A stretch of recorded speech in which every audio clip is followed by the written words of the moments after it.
Welcome to TWitWoW, the best wrestling podcast made for wrestling fans, by wrestling fans, on the web today. I'm John, that's my cohort and commentary Ashton, and this is our Lucha Underground review.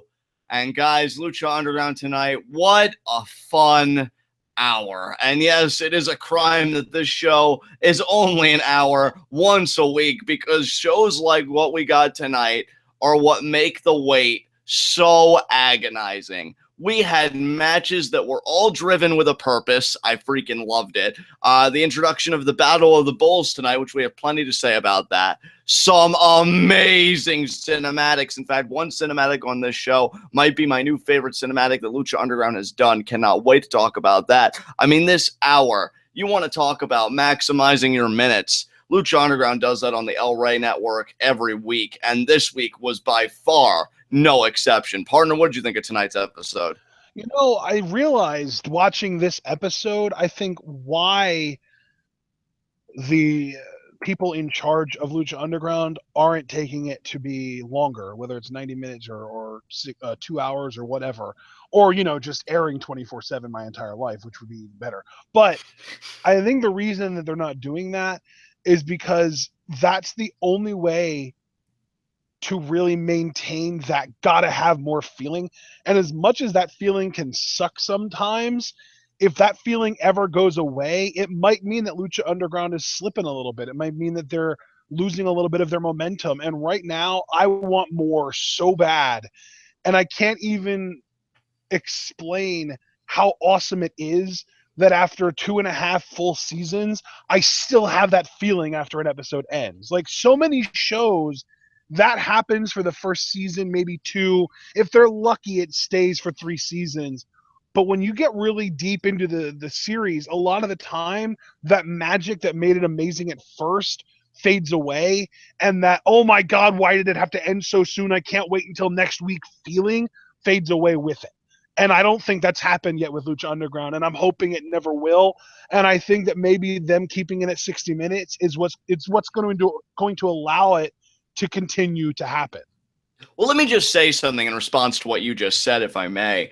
I feel like Lucha Underground came at the perfect time because, and I'm not saying anything content specific about the WWE, this is more of a general statement.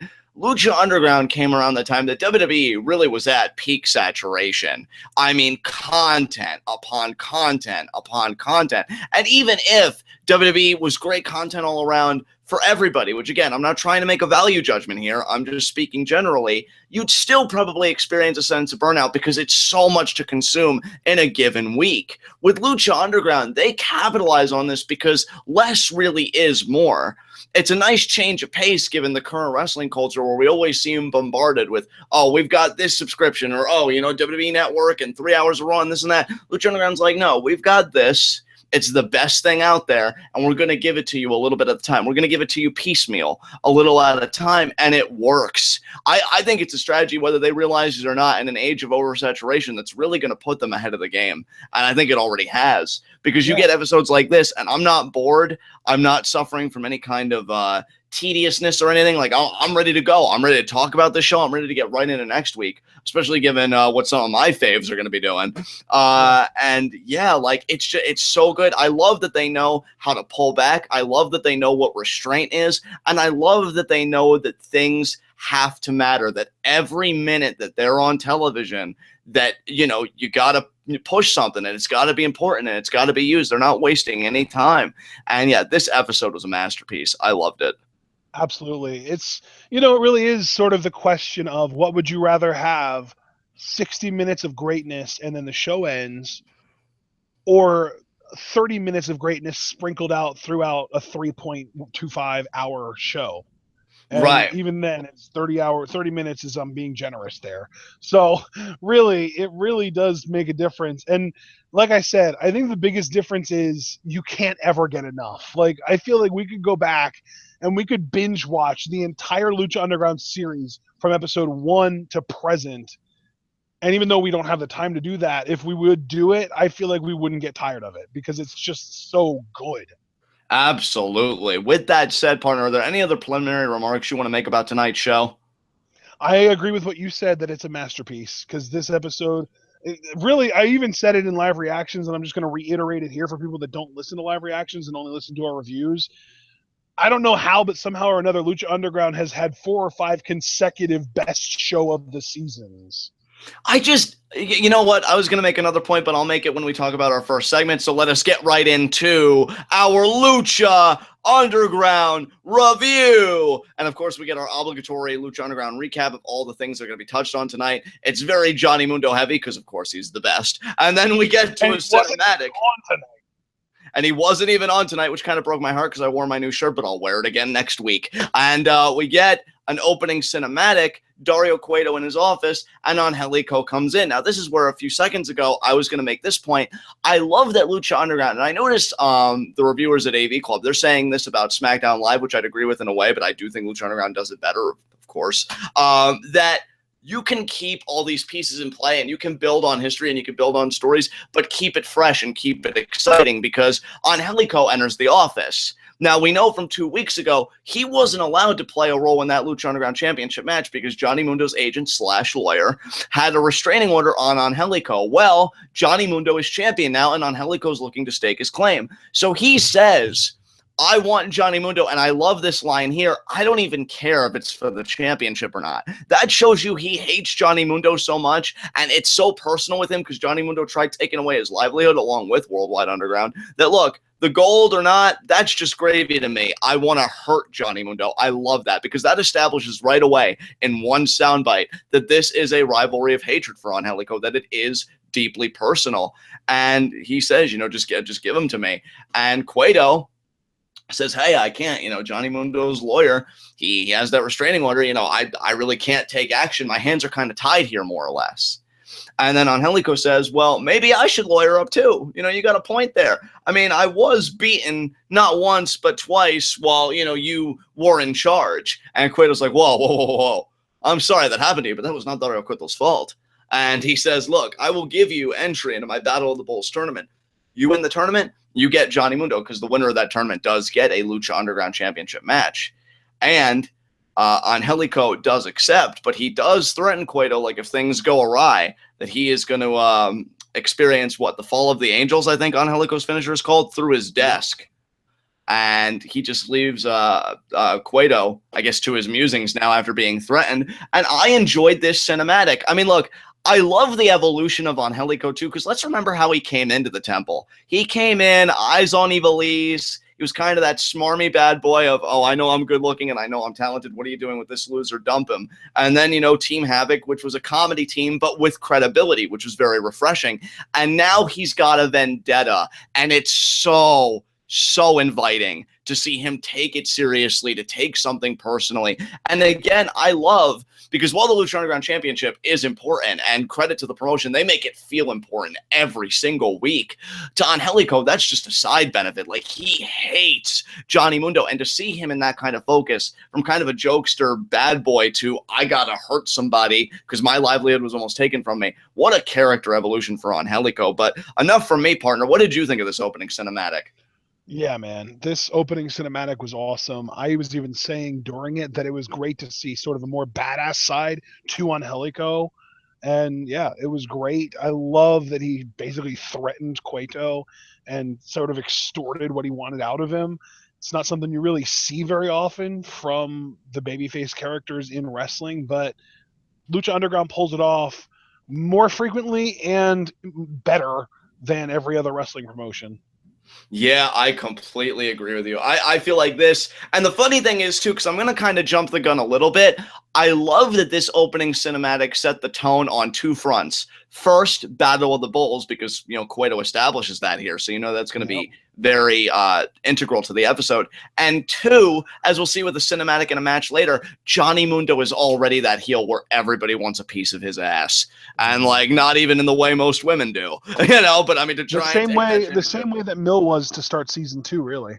Exactly, like everybody wants a piece. And see, that's what's great. I love that Lucha Underground, they're not even going to do like a one challenger at a time kind of thing. Like, he is going to have to be looking in all directions. It may be one title defense at a time, but there are going to be people lying in wait as soon as he gets done with one, you know? And that's what I love about this, because I definitely got that feeling tonight too. This cinematic was so good.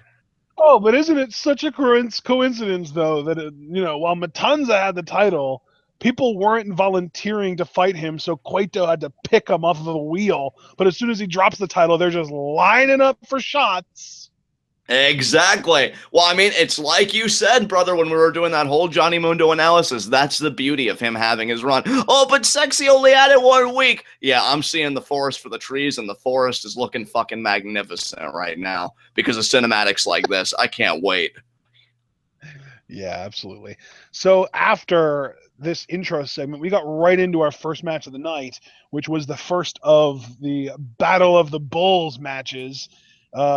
This was Cage versus Texano versus Joey Ryan versus Dr. Wagner Jr. And of course, because Famous B is Dr. Wagner Jr.'s agent slash life coach, I don't know, he does take the microphone away from Melissa Santos, because even with the titles I gave him earlier, I forgot one. He's also Dr. Wagner Jr.'s personal ring announcer. So he gets ready to announce his name, but guess who ain't having none of it?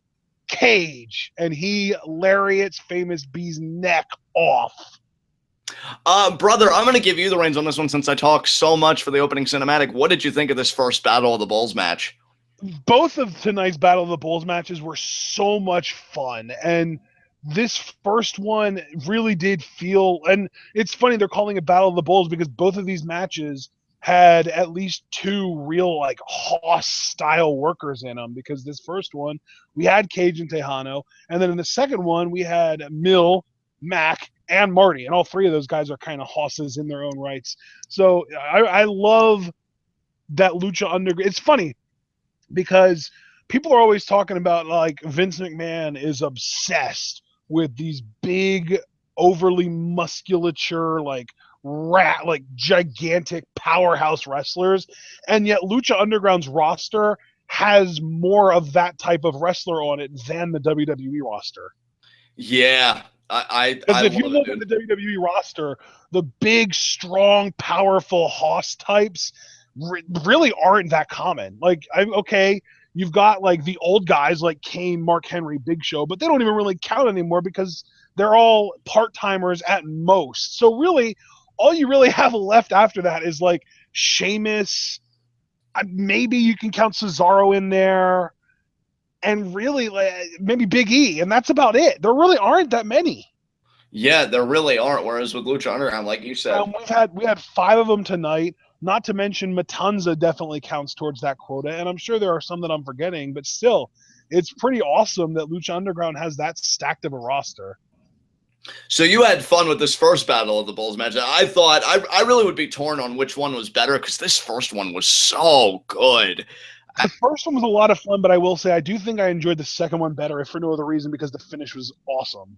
Yeah, it had a great finish, and we'll get to that later because I have plenty to say about that. But yeah, like everybody was putting their back into this. I mean, Dr. Wagner Jr. got some shine. He looked really good when he was on offense. Cage, let me tell you something about Cage, and I mentioned this on live reactions. You know, he tried out for WWE. He wanted to like be that guy, and he was once told like, oh, you know, we'll have a place for you in NXT, whatever. And then he gets a call from John Laurinaitis, and John Laurinaitis says, look, it's not going to work out, and you're average at best. I mean, first of all, you don't have to be a dick about it. And then second of all, for Cage to come back, look, if that man is average, and I've talked a lot of shit about Cage, all right? I would never call that man average, not even on the phone far away from his face. Holy shit, is that guy a fucking... I mean, to be fair, when he called him average, it was probably before he bulked up, because when he was in FCW, as Chris Logan, he was nowhere near as muscled up as he is now. Well, then not thank even you. Close. Well, then thank you, John Laurinaitis, for the motivation, because Jesus Christ, like... Yeah, he probably gained 100 pounds of pure muscle from the time he started in FCW till now. Yeah, he's ridiculous. Like, he has really pro wrestling, we always say like, oh, big guys or this type of guy. There really is no one mold, obviously, for pro wrestling. But if I was to start my promotion, yeah, I'd put Cage on a freaking poster. The guy has an amazing look. He can go in the ring for days. He was tearing up everybody tonight. Did a moonsault to the outside. That was great. Just laying waste to everybody. Like you said, the Lariat's famous B at the beginning. And then I love the finish because Texano starts to gain momentum. He power bombs Joey Ryan, but Cage has the bull rope, balled up in his fist. He clocks Texano, and then he pins Joey Ryan while Texano watches. And I love this, too, because it works threefold. One, it continues the feud between Cage and Texano, which we already knew about with the Best of 5 series for the, the God Championship. Two, right, and whether Lucha Underground was thinking about this or not, it's still a great nod. Cage has history with Mundo, who is the champion. They had a feud, and Cage won that feud. So I love that, too, because that makes Cage like, oh, you remember what a threat he was to Mundo then. He wins this. You're thinking, oh, well, he's a legitimate threat to the championship now. And three, given how the other Battle of the Bulls match ended, that's a nod to another feud that Lucha Underground has had. They are working on every level, dude, and it is fucking great. I love it.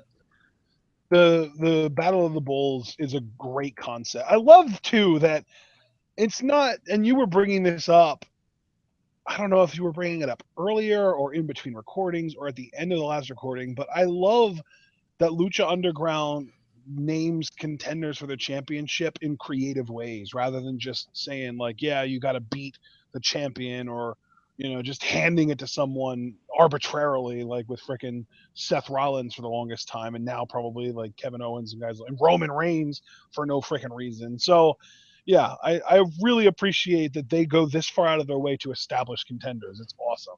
Dude, and just to make a point about that, because like you said, I've been the one really harping on it. Everybody that I see, no matter where they're reviewing wrestling or what they do with it, like they have an umbrage with that with the WWE. Like, why do you determine contenders of, oh, if you beat the champion, you get a shot? No, if I beat the champion, I should be the champion. It's ridiculous, especially in a one-on-one setting. Like, we're not talking like, oh, it was a tag match or this and that. No, Roman Reigns just last week pinned Kevin Owens. I mean, that's absurd to me. Whereas with Lucha Underground, even Sexy Star, the former champion, who should have an automatic rematch, she even had to earn a shot. And she did it in a way with Lucha Underground that I thought was so clever and so thoughtful, given the story that she's embroiled in. I'm telling you, like, that's why I think I love this show so much. I mean, we talk about time and talent, all that stuff, and all that stuff's true. But just the idea that they're thoughtful with their goddamn product means so much when WWE most of the time just seems to be like, oh, well, we need a new challenger for Kevin Owens. How do we go about it? Well, let's just have him share a ring with Kevin, go over, and then we'll do the match again at the pay-per-view. No, that doesn't excite me. This Battle of the Bulls with the two guys that have already won their matches, that excites me because let me tell you, and again, I say this not necessarily as a put down, but just as a general observation. Angelico in that opening cinematic, if this was WWE, pretty good chance that he'd win the tournament to me. In Lucha Underground, I can't say that with any certainty. I mean, it's likely. He's very capable. But you look at the other two guys that won, and I'm just like, well, shit, why couldn't they win? Why shouldn't they win? I love that, dude. Lucha Underground, just it's everything that I love about wrestling and have for so many years. It's great. And Cage gets the win here. He moves on. And God help anybody that tells him he won't get a shot at the title because, damn, is he a fucking freak. Oh, man. He really is. He is friggin' awesome. I love Cage, and I love this match, and I love Lucha Underground, and just everything's great right now. I'm in such a good mood watching that show. And I'll tell you, too, also, on top of all that, I got to tell you, brother, Dr. Wagner Jr. was awesome in this match, too. We don't really give him enough credit, and really, all four of the guys were great, but I think Dr. Wagner stood out the most to me in this. Oh, dude, he was great. I agree. I'm not going to take anything away from Dr. Wagner Jr. His dragon screw to Texano at one point was freaking gorgeous. And I was glad that he was really getting in on offense at one point because I'm like, damn, putting in the work. I would, and see, that's how you know that this show is good or that their characters are like so well presented. Because I wouldn't have been mad if any of these guys won, even Texano currently, because of the story he's in with Cage. Like, I don't think there would have been a bad move here, but Cage is a great choice because, again, he's so over in the temple. And like I was saying on live reactions, he is a guy that's always been on the cusp of winning that championship. It's smart to keep him a consistent fixture in the title picture because that just maintains his momentum. So great stuff here. Yeah. So we had this match, and I think we've already said Cage did win. Do you remember what he did to win? Because I'm pretty sure he ended up pinning Joey Ryan, right? He capitalized on Texano's powerbomb by punching Texano with the bull rope that he had wrapped around his fist. That's right. Yeah, he cracked Tejano with that bull rope, and then rather than I like this too. Rather than pinning Tejano, who he had just knocked out, he pinned the guy that Tejano knocked out with the power bomb. I Yeah, like that because that doesn't. It's not like you're giving away that pinfall because these guys already have such a heated rivalry with the best of 5 series, and it would feel cheap to have one of them pin the other in a multi-man match. Not only do you do that, you protect that rather, but then you also have Cage kind of piss Tejano off more by pinning somebody off of Tejano's finisher. dude, that's such a great point. I didn't really even give that much thought. That's an excellent point. Man, Lucha Underground. Oh, I love them so much. Is there anything else you want to say about this first Battle of the Bulls match? No, it was just a lot of fun. So up next, then we did get that segment that you were referring to earlier, where Dario Cueto and Sexy Star were in Cueto's office. Sexy Star obviously wanted revenge on the Worldwide Underground guys, and Cueto said you can have a one-on-one match tonight with the only member of Worldwide Underground you've never had a one-on-one match with, PJ Black, and if you win, you get your rematch with Johnny Mundo for the championship. But also, if you win, there's not going to be any Worldwide Underground interference because the match will be in a steel cage. I love it. I love, first of all, that Sexy has to earn her rematch. I love, yes, that was my whole thing, was that this felt like Cueto saying, we don't do instant rematch clauses, but here is your path to getting a rematch. Yes, exactly. And Sexy, to her credit, as a babyface says, look, it doesn't matter. And we also should mention that Cueto said, like you said, the cage match, but if Sexy Star would lose, she could never again challenge for the Lucha Underground Championship. So it was risk it all to win it all. And Sexy not only accepted the challenge, but she told Dario, everybody was threatening Dario tonight. She said, Dario, you may have overcome your past, but be careful, with me, otherwise you're going to have a very troubled future. And she just walks out, and I'm just like, damn, like everybody giving Dario shit, man. And we know Dario had a rough night too outside of that, which we'll get to later.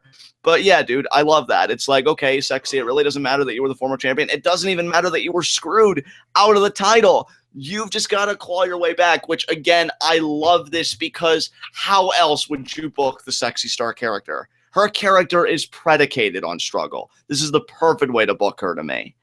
I love it, dude. It's great.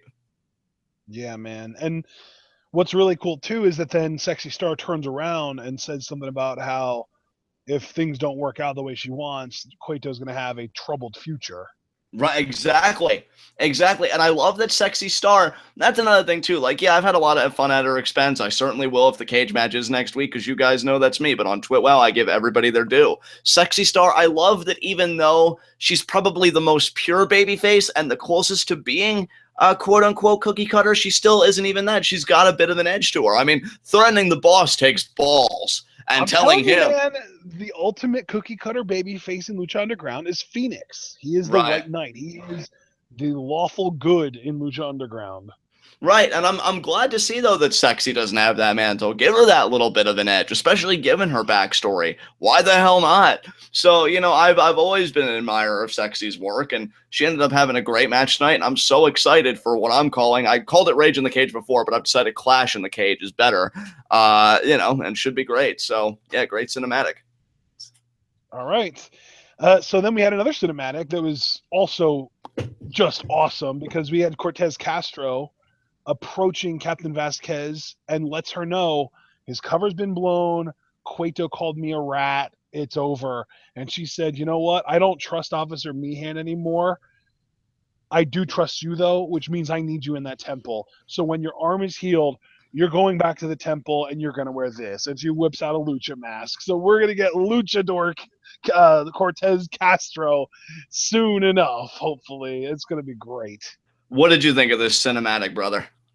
I just said what I thought of it. It was amazing. I thought it was awesome, and I even predicted the mask before she pulled it out. So yeah. Yeah, I just didn't know if you had any more to say because I thought the mask was so clever. Because I think a lot of people would ask, well, okay, It well, looks how? like a rip-off Spider-Man mask. Like it looks like the mask that Peter Parker put on for that wrestling match against Bone Saw in the first Spider-Man movie. Yeah.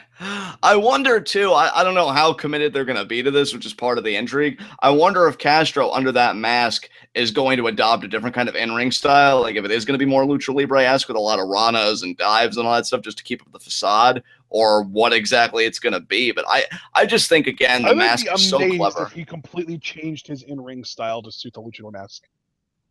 And he may. I mean, you don't know. I mean, Lucha Underground, to be so forward thinking, is to say, well, he just can't show up as he is undercover if we want him to live, if we want him to actually get the intel he's supposed to get and get out alive. So then they do the mask, which again, Lucha Libre, Temple, it just all fits with the theme. So it's not like it's going to raise any kind of suspicion. I just think it's a great workaround to what could have potentially been a problem. Like my cover's blown. Now what happens to the investigation? Oh, here we're going to keep it alive in a perfectly seamless way. Just so good and so simple too. So it's not even like it was this big head scratching kind of thing. No, just put a mask on and go back to work. So very curious to see what Castro's going to do this second time around. And yeah, good stuff. That is not going to end well for Cortez, is it? Well, I'm still hoping it ends for him with a broken back, but I mean, we can all wish for things. We'll see. I think it might end for him with a broken heart. Now, You literally, know, in like the Matanza sense that ripping his it out of his heart will chest. cease to function, meaning he'll be Yeah, dead. yeah, that'd be great. No, it wouldn't be great, but there would be a great deal of irony in the fact that Cueto in as hired arms that he was paying, and those are the guys that he's killing off one by one. I know, right? The circle of life. Yeah, this is definitely not going to end well for Castro. I'm sorry, that's just so funny. So then we got our second match of the night, Sexy Star versus PJ Black, as announced in the prior video package slash cinematic.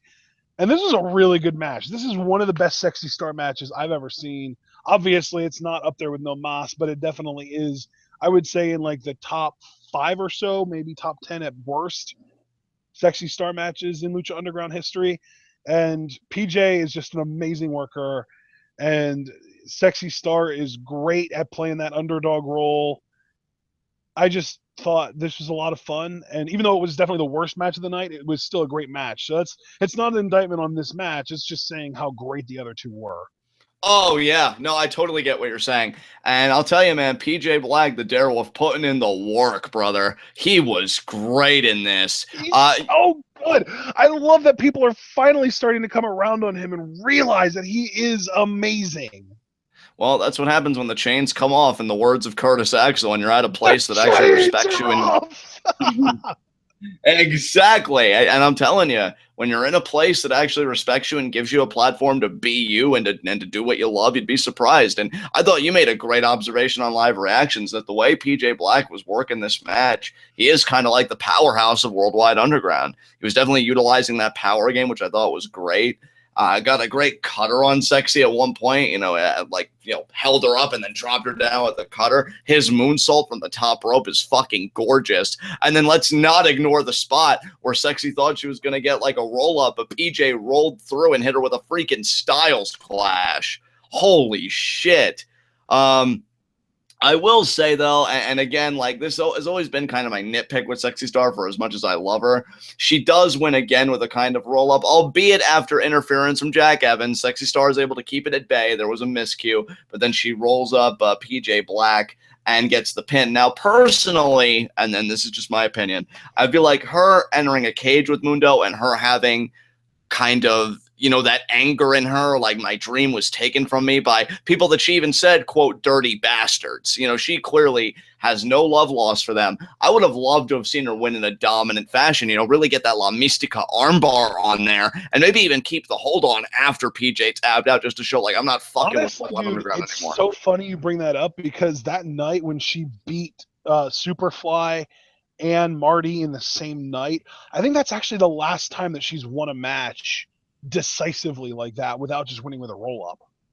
Yeah, exactly. And I wish we would see more of that. And I say that not as an indictment of sexy, but actually more as a compliment because, she is that capable. And Well, yeah, it's like she deserves. It's like she deserves to be taken more seriously because really, all of these wins by roll up make her feel like a fluke character. Like she's winning cheaply. Like, yeah, sure, you're getting wins, but you're doing it in ways that are fluky and cheap. And like that just kind of being the way that you win doesn't make you look like a good wrestler. It makes you look like a lucky wrestler. I wanted this to be a match. And again, it was still a great match. But if I'm being honest, like I wanted this to be a match where Sexy Star puts the fear of the Aztec gods in Johnny Mundo, who is more of that chicken and cowardly heel. That's why he surrounds himself with his buddies and his title defenses all the time. Had she won with that armbar, and again, even kept it applied after the bell had rung, you don't even have to do a cinematic or anything with Johnny's reaction. His reaction isn't necessary. It's just enough to say, I'm done with Worldwide Underground shit, and I'm coming back for my championship. And there's nothing Johnny Mundo can do because he's locked in there with me. And that's what you got to say. You're locked in there with me. I'm not locked in there with you. And that's why I really wanted the armbar to come into play here. So slight disappointment, but other than that, great match. I really, PJ Black, man, so good. So good. Yeah. And by the way, I also want to add PJ Black hit a Styles Clash in this match.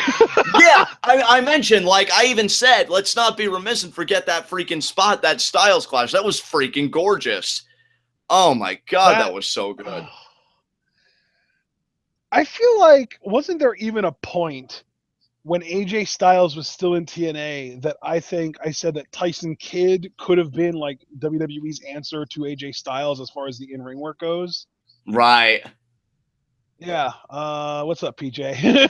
It's so funny because PJ Black and that the logo on AJ Styles's trunks look like PJ. It's P1 because he's the phenomenal one, but it looks like a PJ. So there's even a visual connection there. PJ Black, you are my spiritual successor. Take the Styles Clash and win. Okay, sure. Yeah. Dude, I think, you know what, though? I will say, I think PJ's only like 5 years younger than AJ. Like, there's not that much of an age difference. Oh, wow. Yeah, that match was so good. Like 38 or 39 years old. I know AJ's a little, yeah, if AJ is 39, and then I think PJ's 34, 35 actually. PJ's 35. So there's only a 4-year difference between those guys.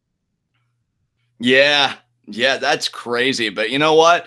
Great to see PJ at this stage of his life being in a promotion like Lucha Underground where he can have matches like that.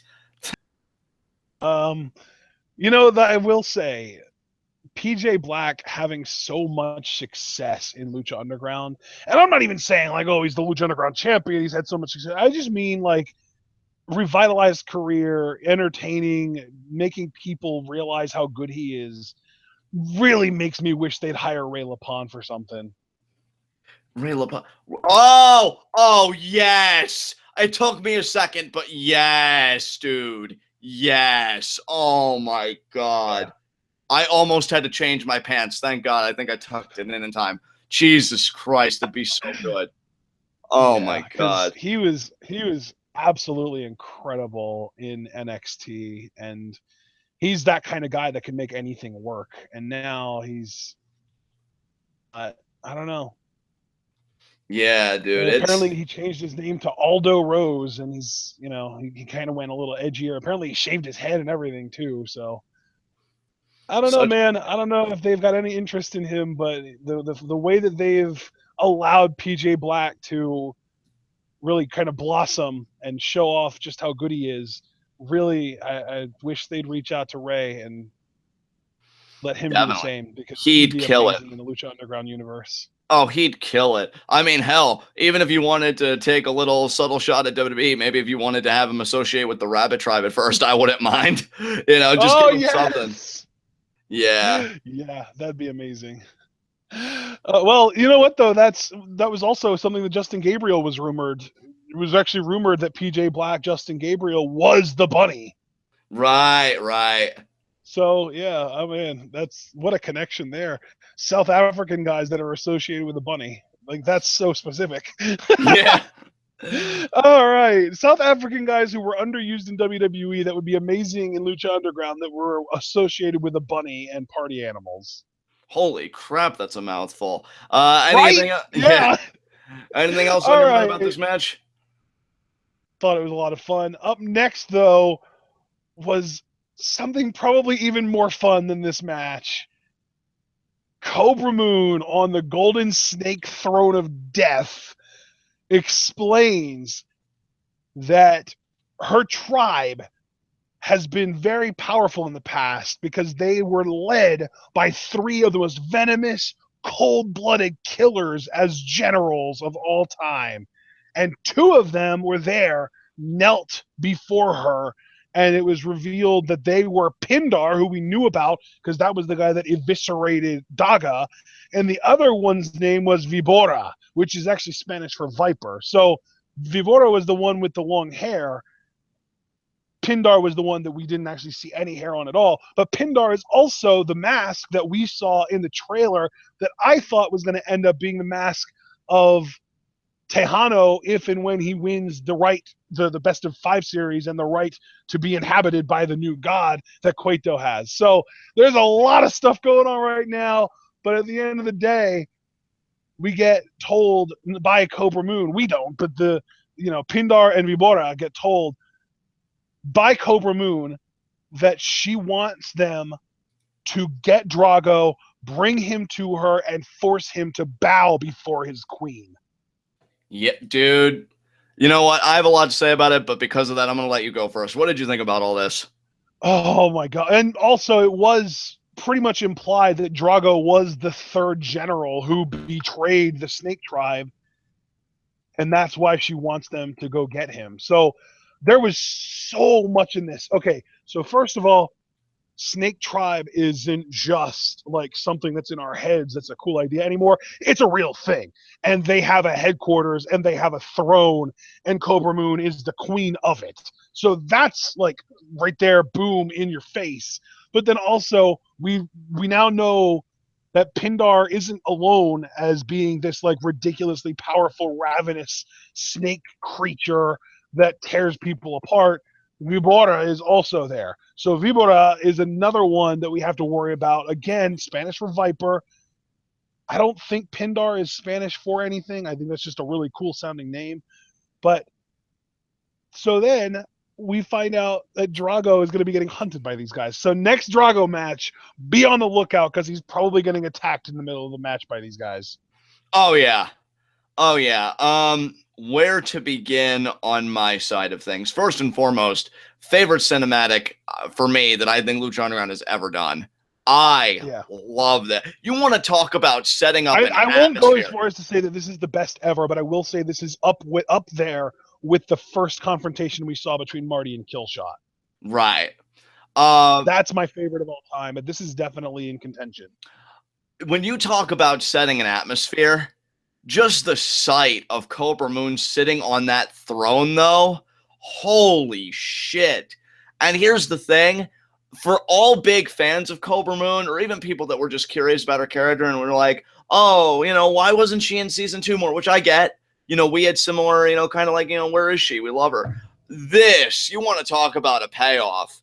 Holy hell. I even tweeted at her. I tweeted, like, you're fucking amazing. And I'm so happy you're getting a story like this because I love the character from the verse vignette, but to see that she's a queen, to see that the Snake Tribe is really getting established, in fact, so much so, I don't know, Marty's always going to be my boy as far as tribes go. I'm always down with the Moth Tribe, but the Snake Tribe is looking fucking badass, dude. And the Rabbit Tribe is eccentric as hell, and just all these tribes kick ass. All these tribes kick ass. And dude, how great is it though that we even predicted this during the off season? We said that this was going to be a season that was going to be like a Cold War, where it was going to be the tribes acquiring assets and accumulating and accruing power to build up to an eventual clash of the tribes. Yes, dude. And really, that was all you, brother. I only co-signed onto that, but you were the one that was talking Cold War very early on, and it is paying off big time because we're seeing these tribes come together. And again, they are all, like, that's the thing to me, and that's why I love Lucha Underground. Like, they have so much confidence, and they're putting their balls on the table because not only do we have time travelers and dragons and pumas and this and that, we have 7 tribes. Now, you'd figure, again, and I hate to keep taking pot shots at them, but I'd have to think WWE along the way. Maybe they'd have a few cool tribes. I'll give them that. But I bet you one would be like a lame duck. Like, oh, that tribe, that's just a joke. All these tribes, in one way or another, I can take seriously. Well, the thing is, dude, I don't think we even have all 7 tribes yet. I don't think we even know about all 7 tribes yet. Not yet, but it's slowly coming together. And, I mean, we got Rabbit Tribe, we got Moth Tribe, we got Snake Tribe. What, a Bull Tribe is one, right? Yeah, the Bull Tribe, and you've got to assume Dario and Matanza are like the leaders of that. Right. I mean, just, oh my God. And yeah. You also got to imagine that Texano is also in the Bull Tribe. I mean, if you think about it. I mean, dude, when you said Bull Tribe and you said Matanza, that alone gives the tribe all the credibility it needs. And then you add Cueto and Texano to the mix, and Texano is to me just finally starting to get really interesting. And Dario freaking Cueto, who runs this shit. So yeah, everybody's bringing some kind of firepower. And can I just say too, again, to close off the one point, all Kobra Moon fans should be elated right now. Did you mention that I think there actually is a separate, like a dragon tribe? I did not mention that, no, but I think that's a good point. Yeah, there is a dragon tribe. I'm looking right now. I'm looking at the 7 Aztec medallions from Gift of the Gods, and it's very clear that there is a bull, rabbit, moth, snake, and then there are 3 other ones, and the 2 look exactly like El Dragon Azteca Jr. and Puma with their headdresses on. Right. So that's why I'm saying maybe the one that looks like Azteca is meant to be like a dragon, but it could also be a bird. Because, I mean, let's be real, the headdress that Azteca wears looks very bird-like. Yeah, definitely. Definitely. So that could also be like a bird tribe that Phoenix would then fit into, right? Yeah, absolutely. And then we know that the 6th one then is the Jaguar tribe, and the 7th one we're not quite sure about yet. And we actually got asked a Q&A question about the 7th one, so I'm not even going to talk about that here.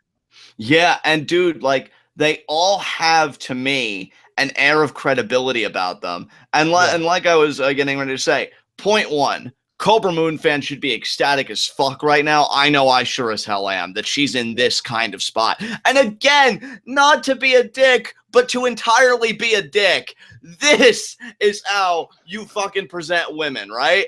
Like, she's leading this shit right now. Without question. Like, nobody's questioning her authority. Oh, well, am I really going to listen to a woman? Yeah, if you value your fucking life, you will. Now sit down and shut the fuck up. Like, she is legitimately fierce. And I loved what you said on live reactions because, there was no poking or prodding. It's just how you genuinely felt. Like, she led that cinematic. Like, that was all her. She killed it. She had to speak, she had to give the history, and she had to look, I should say, fierce and legitimate while doing it. And she did all those things. I never once questioned, like, is she out of place in this? Is this really a natural fit? You bet your sweet ass it is. So really happy for her because she's fucking amazing again. Secondly, Drago fans, I am so sorry for you because as if it couldn't get any worse, seeing Matanza eliminate Drago with a flipping slam, just like a freaking boss, that moonsault slam. Now, Drago not only has no Lucha Underground championship, he is Trios champion, but he's got Kobra Moon breathing down his neck, and now people are going freaking after him, specifically Pindar and Vibora. So these two are gonna gun for him. And now what if they get a 3rd member, or what if Kobra Moon's that 3rd member and they become Trios champions? Yeah, what if it's Cobra? I'd love it. I'd freaking love it. Oh my God. This show, I swear, if this show was a drug, you want to talk about freaking drug problems, people, this would be the #1 drug in the goddamn country. Because I'd freaking OD every week. Jesus Christ. It should be a crime that they're this good. This was an amazing cinematic. I am so happy for Kobra Moon, otherwise known as Thunder Rosa on the indies. She is such a wonderful person, works so hard, is committed to this character, and is so believable. I love that all of this shit can be so out there. Like, it's the product of some LSD trip, and then we get time travelers, and then we get this Snake Queen. And I buy 150% of it. Like, holy fuck, is this so good. Love this cinematic. I love this. This is my favorite part of the show, easily. Easily. It was so good. So happy for her. Oh my god, that was amazing. Well, I'm not going to top that, so I'm just going to move us on to the next thing that happened, which was another cinematic, which was another amazing cinematic. Dario Cueto approaches Matanza's cell and just pleads, please join the Battle of the Bulls tournament. Ray is hurt. When he gets back, you can have him. You are going to get a shot at Drago Azteca Jr. because he is in the tournament. And then Matanza kind of reached out to Cueto and like behind his head, like he was like stroking him or something, and behind his hair, and it seemed like he was being compassionate, but he grabbed Cueto's head and pulled it into the bars, cracked his head open, knocked him out, and then reached down, grabbed the key, and we didn't actually see this part, but it is explicit that he freed himself from the cell to go attack El Drago Azteca Jr. Cue screaming and pissing pants. And my review pretty much of this is to Dario Cueto. I'll be honest, I did kind of laugh at your misfortune a little bit, seeing what a little shit stain you've been to Johnny Mundo lately. But more objectively, today it was blood loss, Cueto. Tomorrow it'll be life loss. So I'd get that shit on lockdown immediately because he is slowly losing control of that monster. And have I not been saying it for the longest time now? This is a Majin Buu poverty situation. But everybody was like, oh, John, those anime parallels, you're so adorable. Well, do you believe me now? Because I'm telling you, man, that monster is not to be fucked with. He got the keys. He's learning, dude. That is terrifying. Oh, well, this is my cage, and I always get out of the cage using this. So if I could just get this, he's doing it. He's putting together thought processes. This is your fault, Cueto. Your fault. Poor Cliff had to leave the state because of your ass. Oh, my God. So how terrified are you for Cueto right now? Well, I'll be a lot more terrified when we see him later on in the night, bleeding profusely. Yeah, you ain't wrong. So what came after this cinematic, brother? Our main event of the evening, Marty the Moth Martinez versus El Drago Azteca Jr. versus the Mack versus Mil Muertes. What did you think of this match? Oh, this was so good. There was so much going on in this. I just loved it. Marty is amazing. I feel like if anybody in this match didn't really stand out much at all, it was Azteca Jr., but even he got his shit in with that satellite DDT on Mil. But it was overshadowed by Mil because Mil no-sold the shit out of it and hit the what was it called? The Reaper's Trident on Azteca immediately afterwards. So to me, the real standout was Mil, but he didn't win. So then the next standout was Marty, who also didn't win. And then the Mack, you know, he was awesome as always, but he also won the match, which is what really matters. Called it, baby. Yeah, I love that too. Yeah, you did. You called the Mack earlier in the day on Facebook. I told you, like, oh, by the way, there's this 4-way match happening tonight. And I told you who it was, and you said, I think the Mack is winning that one, verbatim. And I was just like, wow, really? I got my money on Azteca. And I thought that it was going to be like, you know, one of those things where they would push Azteca because of him getting revenge on Pentagon. But nope. Mack, you nailed it. Good job. And I, first of all, the match was great. I completely agree with you. Probably the best reaction of live reactions on my side anyway was when I thought Marty had the match won. Because I was like, Marty! Like, I wanted him to win so bad. That guy's my boy. I hope he enjoys those live reactions. He's going to get his day eventually. Mark my goddamn words. That man is going to get his day in the sun, and it's going to be amazing when he does. But I love that the Mack won. One, because he's had such a nice progression, you know, along the seasons, you know, to that status. Two, it plays into what I said earlier, history with Worldwide Underground, especially recent history, which is why this works. And three, history in a more general sense, he gets to meet up with Cage again. And it doesn't feel old and it doesn't feel overplayed because they always seem to find their way back to each other in legitimate ways. I love it, dude. I love that Lucha Underground. I don't even really know how to articulate it properly, so forgive my messy attempt here. But, like, they never abuse their history. Nothing ever feels like it's done into the ground, either because they give it enough separation or they do it in such a way that each matchup, or at least how they got there, feels unique. It isn't just like slap it and just, do it over and over and over and over again.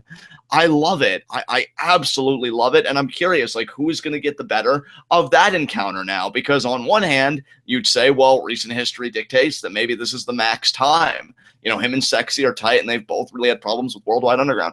On the other hand, though, Cage, again, has always come close, or it could be another person altogether because this is a tournament, and there is still more of the tournament to go.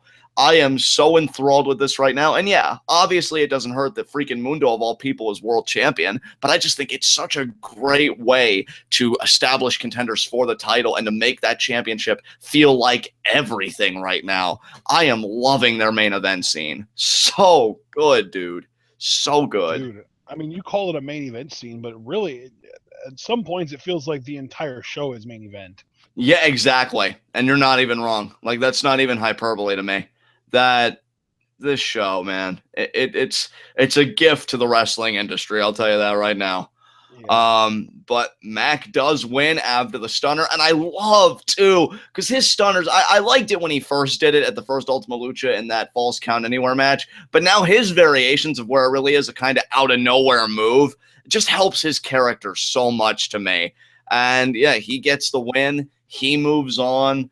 And I'll tell you, man, if I'm Johnny Mundo, I'm just clutching that belt a little bit tighter. I mean, he's still better than all of them, and they can all use a subscription to Out of Your Mind Fitness because, I mean, they're all flab and he's all ab. But, it's really starting to look a bit threatening here. Everybody's after Worldwide Underground, and it's great. Yeah, Worldwide Underground feels like the final boss now, and it's awesome. I couldn't have said it better, partner. With that said, we got no closing cinematics. Are there any other remarks you want to make about this?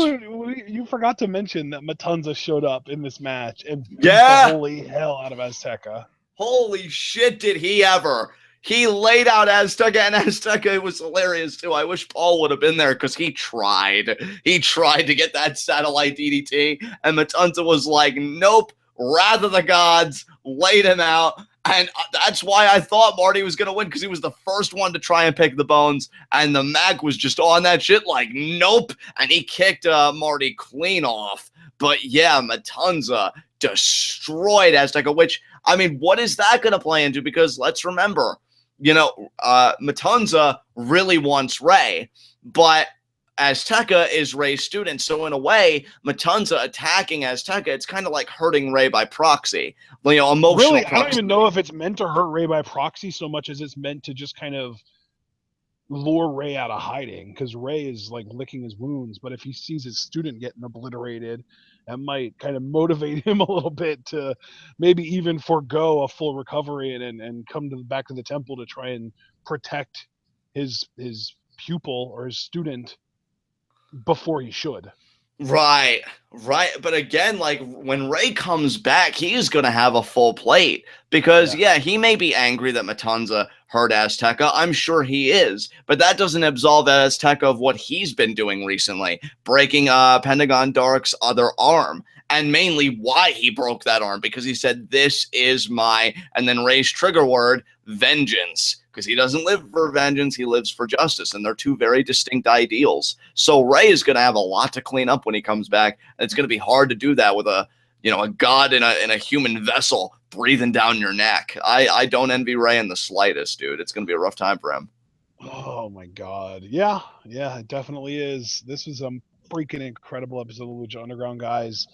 If you haven't seen it, you are doing yourself a disservice. Find a way to watch it. Buy it on iTunes if you can.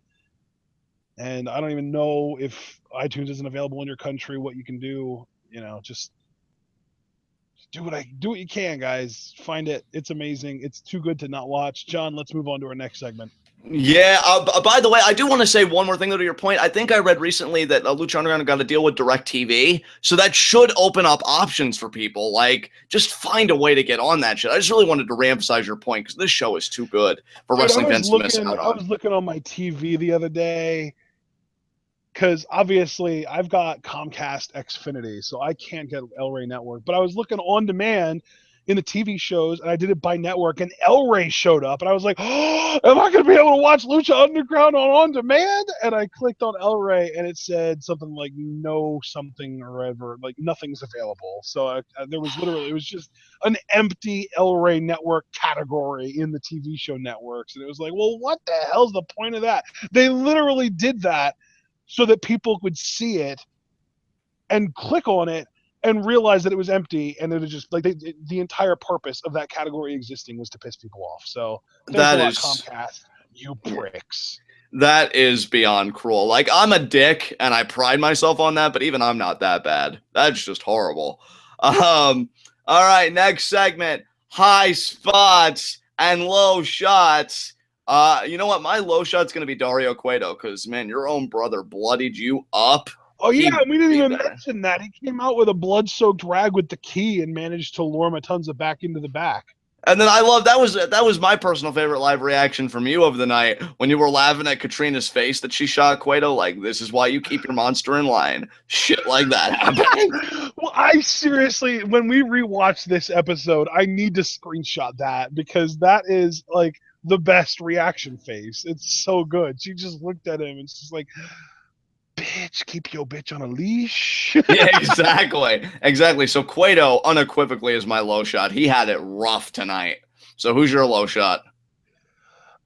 You're not gonna like this, but my low shot has to be Worldwide Underground, man. They just couldn't get their actions synchronized, and it ended up costing themselves because now Mundo has to defend the title in a steel cage. So it's unfortunate. Hey, brother, not only am I cool with you picking it, I mean, that plays perfectly right into my high spot. My high spot is Sexy Star. And I want her to enjoy it because, I mean, Lord knows she hasn't been getting many victories lately. And, you know, I want her to realize, you know, you did really... pot shots. I mean, no, look, hear me out. She did really, really well tonight. She beat PJ Black. She's getting a rematch. Johnny Mundo isn't going to be able to rely on teamwork, which, I mean, you know, teamwork is the one thing that we're all taught when we're young. I'm sorry, Johnny Mundo's trying to be a responsible human being. And Sexy Star gets a rematch for the World Championship. So maybe her giving this whole wrestling thing a try, maybe it will end well for her. Nah, she's still going to fail and be a delivery woman. But I thought she'd enjoy being my high spot nonetheless. Okay, well, that being said, I think my high spot's going to have to be Kobra Moon tonight because, again, she is the leader of this badass snake tribe. She's got these two just venomous, cold-blooded generals working for her now. She's got a mission in mind, and she sent them on said mission. And just as a performer, I thought that she had an excellent night tonight, carrying the segment that she was in. Brother, I completely agree with you in all sincerity. I know we've been having a lot of fun and laughs, but Kobra Moon is somebody to see her get her due like this, because keep in mind, she may not have a championship, but I think she's got something more prestigious as far as the storytelling aspect and the mythos of Lucha Underground. She's leading a goddamn tribe. Like, that is huge to me. And yeah. she's... I mean, say what you will about Marty and Mariposa. Mariposa might be the most feared fighter of the Moth tribe, but that doesn't mean that either one of them is leading the Moth tribe. Exactly, and that's a great point. You know, we know that Kobra Moon is the queen, and she is carrying that role brilliantly upon her shoulders. I completely agree with your high spot, and man, I just freaking love this show all around.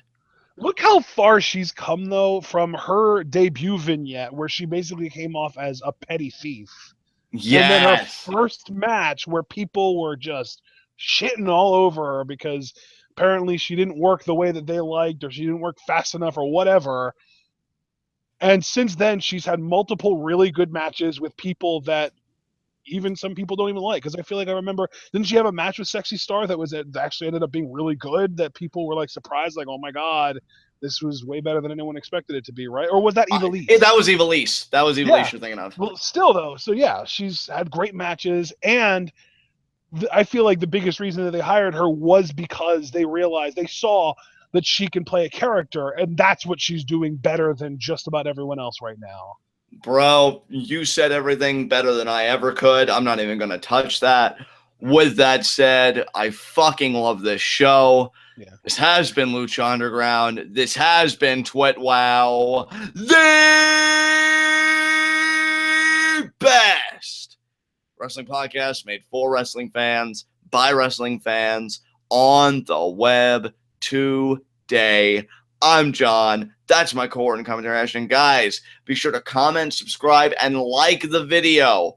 The more likes you leave, the more likely we are to be the top search result for Lucha Underground reviews on YouTube. And like I always say, when you're the best at what you do, the top is the only place that you belong. So please, if you love Lucha Underground, and more importantly, if you love TWitWoW's coverage of Lucha Underground, leave a like, show your support, show us that love.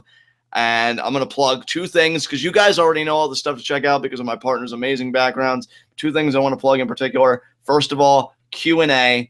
We do a Q&A the last Friday of every month. That means this month, Q&A is going to be the 30th. Last Q&A before the new year. So last Q&A for 2016. We've already got a good amount of questions thus far, but you've still got plenty of time to submit, over 3 weeks to submit. And you can submit by Twitter to either one of us. You can comment on YouTube videos. You can go to the Facebook page. And if you do go to the Facebook page, be sure to leave a like and give the page that kind of interaction. And you can message us questions there.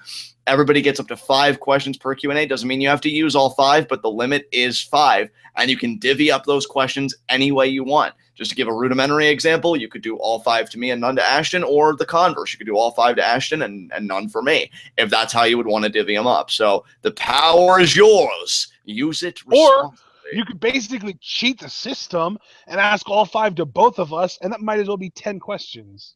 Exactly. So think about the possibilities, people. You have the power. So use it responsibly. And another thing I want to plug, Patreon. I think our reviews. And there are 3 things you want to plug.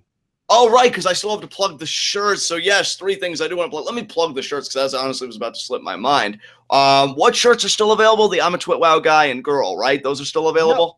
That's the only one, and that's available to buy until the 15th of December, specifically because that is the last day that you can get the shirt with the least expensive shipping option that it'll still show up on Christmas or by Christmas. You know what? I'm glad that you reminded everybody, including me, about the 15th deadline, because now when we do NXT and stuff tonight, I'll remember that too. But yeah, I'm a TWitWoW guy, or I'm a TWitWoW girl for all of our female fans looking at you, Ella, Jackie, Thunder Rosa, and others.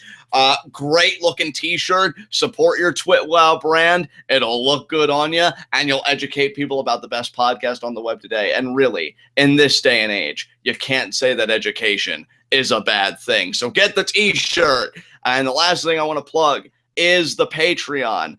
Patreon, I feel like we're really starting to see a turn with that. I know we're going to be doing 2 Patreon requests this month. One will be a review. That'll be Halloween Havoc. And the other one will be a live reaction. I believe, what did you say, Ashton? 2 matches from a New Japan show that happened? 3 matches from King of Pro Wrestling show from this year, yeah. Yeah, 3 matches from King of Pro Wrestling. So, guys, go on our Patreon. Look at the pay scale, for review, live reactions, or both. I think it's a pretty sweet deal. And read up on that. And you could request us to do a review, a live reactions, or both on any show that you want us to do here. And if you want a kind of template before we do the 2 reviews this month of what you can expect, we did as a Patreon review Survivor Series 2002. I had a shit ton of fun doing that review. I know Ashton did as well. So if you want to know what you're getting with your money, go and check that out, and maybe you'll feel a bit better, comfortable about it, putting the money down, giving us a donation, which we'd greatly appreciate. So check out the Patreon.